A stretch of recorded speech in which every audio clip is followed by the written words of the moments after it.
Boa tarde, pessoal. Obrigado pelo convite, o João, o Maurício.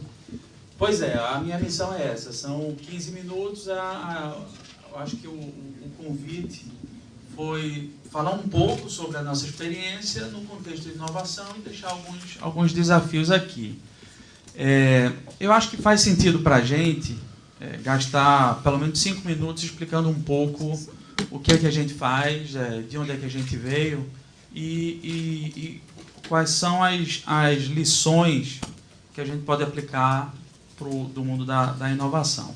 Então, a Sanil, ela é essencialmente uma empresa brasileira, de investimento brasileiro, inclusive o BNDES participou do fomento da tecnologia, do desenvolvimento inicial há 10 anos atrás, participou da criação da empresa Spin-off e hoje ela é a maior empresa do mundo de produção de membranas solares de próxima geração, né? Bem, eu acho que vale a pena mostrar para vocês do que a gente está falando, que aí fica menos abstrato.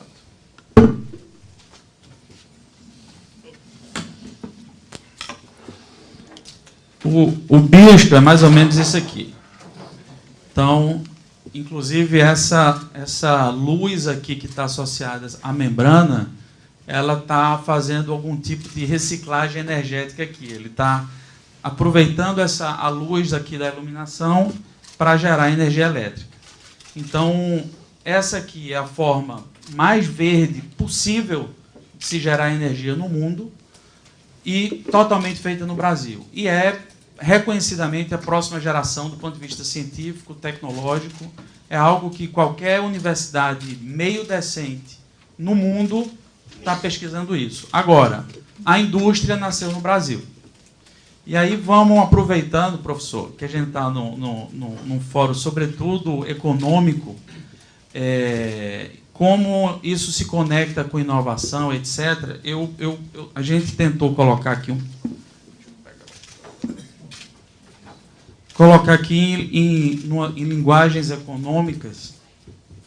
Assim, a grande pergunta que realmente existe entre nós ou no mercado é o seguinte: Tiago, mas o que é que faz isso aqui ter um potencial transformador no mundo? Então, são 3 razões bem simples, e são razões econômicas que está por trás disso. Então, a razão 1, isso aqui a gente tem que apontar para algum lugar, não? Insiste, mas bate assim, dá umas... Está desligado? Está desligado aí. Opa, são 900 segundos. Parei. Do lado esquerdo aí, deixa eu ver aí. Tem que estar no verde. Tem que estar no verde. Agora passou. Estava desligado. Olha, Rafaela matou a charada. Bem, hoje a gente já está presente em vários países, fora do Brasil, mas vamos direto ao que interessa. E eu peço desculpa pelo inglês, porque eu estou reaproveitando o material que a gente apresentou agora, inclusive na Arábia Saudita, que está bem avançado nisso também. Então, a pergunta é, por que isso aqui pode mudar o cenário global de energia? É algo tão grande, é algo que parece tão... Energia é tão essencial, né? Energia solar é a mais abundante, é a mais gratuita, é a mais verde, isso é tão estratégico. O que é que faz isso realmente, a gente acreditar que isso é transformador? Esse gráfico é um gráfico de redução de escala, um gráfico que os economistas e engenheiros de produção conhecem bem. A gente aqui em cima, deixa eu ver se tem um laser aqui. Tem ali em cima. Aqui. Aqui a gente tem a tecnologia tradicional que se chama silício. Mostra o nível de custo, a unidade principal é dólares por watt. Então, em 1977, essa tecnologia, já em escala industrial, já com indústrias estabelecidas, já com concorrentes no mercado, tinha esse nível de preço. Agora, a gente está falando de uma alternativa que, enquanto bebê, enquanto filhote, enquanto a cadeia de valor amadurece e compete entre si, já nasce aqui embaixo. E a razão é simples, porque isso é o que a gente chama de custo marginal zero. O que é custo marginal zero? Os insumos necessários para esse tipo de coisa... O som tá... Vocês estão ouvindo? Tá. Os insumos necessários para isso aqui, eles são insumos de custo marginal zero. Isso aqui são materiais totalmente orgânicos, recicláveis. A gente está falando de polímeros. Número 1. Então, os materiais são materiais de custo marginal zero. Número 2. Processo produtivo de custo marginal zero. Isso aqui é impresso. Isso aqui o Gutenberg, em 1500, aprendeu a fazer. Por via das dúvidas. Então, a gente une materiais, insumos de custo marginal zero com processo produtivo de custo marginal zero. Ou seja, princípios totalmente econômicos, que, obviamente, alimentam a inovação. Então, essa é uma razão. A segunda razão é o que a gente também, em linguagem de investimento, chama de opcionalidade. Esse gráfico mostra, aqui do lado esquerdo, todas as tecnologias que são chamadas de segunda geração versus essa linha azul, que é essa tecnologia aqui. E aí você, obviamente, quando olha para isso, você fala, olha, obviamente tem um cavalo aqui que parece ser mais evidente de ser positivo para apostar. Mas qual é a razão disso? A razão é a seguinte: pela primeira vez você tem materiais semicondutores que são inventados pelo homem. Né? Historicamente, os semicondutores, a gente faz uma brincadeira, eles só existiam os semicondutores inventados por Deus. Né? São os da tabela periódica, silício, germânio, galho, etc. Você precisa minerar, purificar, transportar. Pela primeira vez, a gente tem semicondutores que são assim, ó, são moléculas orgânicas solúveis e que a gente desenha no computador. Economicamente falando, professor, isso gera opcionalidades gigantes. O que está embaixo da mesa, que ainda não saiu da tela do computador do cara que está desenhando molécula, é infinito, literalmente. E é isso que alimenta aquela curva azul gigante, aquela curva azul bem íngreme. Então, essa é a segunda razão que a gente acredita que isso possa ser transformador. E depois eu vou chegar nas provocações do que é inovação. Tá? E tem uma terceira razão, que isso é muito estranho para o mundo de energia, que é o que a gente chama de a humanização da energia. Energia, historicamente, ela simplesmente se resumia à movimentação de elétron. Não mais.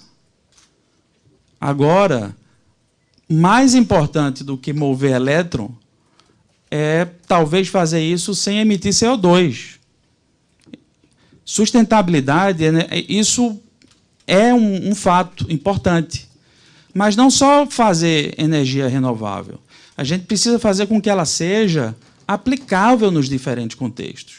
Então, eu preciso de uma membrana, por exemplo, que eu coloco num carro elétrico, que eu vou colocar no teto de um ônibus e não vai rachar ou quebrar com a torção do ônibus. Então, ela deixa de ser unidimensional, ou seja, quilowatt-hora, usina, infraestrutura, tudo isso é importante, mas não é mais isso. Está mudando. Na hora que a gente vai para a energia distribuída, a gente precisa pensar em prédio inteligente, em cidades inteligentes, internet das coisas. Um dos grupos industriais que está mais avançado nesse tipo de utilização dessa tecnologia é telecomunicações. Por quê? Não sei quantos de vocês já olharam para isso. 5G, a cobertura de 5G é de 5 a 7 vezes menor do que 4G.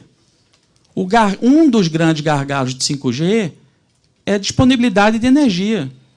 Não é porque consome muito, não. Não é porque a hidrelétrica vai secar, não. É porque não tem energia no ponto onde eu preciso ter conectividade. Então, é isso que a gente chama de humanização da energia. Então, espero que eu tenha gastado meus 5 minutos para contextualizar um pouco o negócio.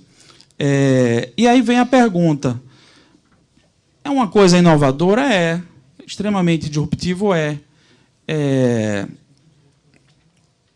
o que é que faz isso, a gente chamar isso de inovação? Aí uma provocação de volta para vocês. Tem gente que fala, não, é tecnologia com nota fiscal, né? É patente, é propriedade intelectual. Eu trabalhei muitos anos com propriedade intelectual.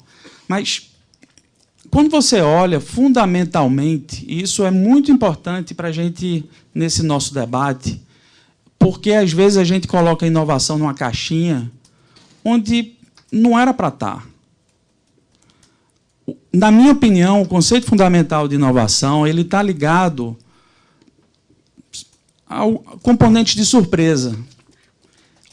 É essencialmente uma estratégia bem executada, uma estratégia bem bolada. Não existe boa estratégia que é óbvia. Então, o conceito de inovação com sucesso empresarial, com um bom business, com sustentabilidade econômica, com um racional desenvolvimentista, elas são diferentes faces da mesma moeda. Por isso que eu estou fazendo essa provocação aqui, que é o seguinte, até que ponto é saudável essa caixinha da inovação? O Fernando colocou aqui uma coisa que meio que roubou a minha ideia, viu? Desculpa, você não roubou nada, a ideia é sua. Mas um dos pontos que você colocou, um comitê interministerial ou interdisciplinar de definição de estratégias para aumentar a produtividade. Isso é inovação. Como é que você vai fazer a inovação sem aumentar a produtividade? Ou como é que você aumenta a produtividade sem inovação? Então, resumindo, quanto tempo eu tenho? 3:50. Tá, vou cumprir.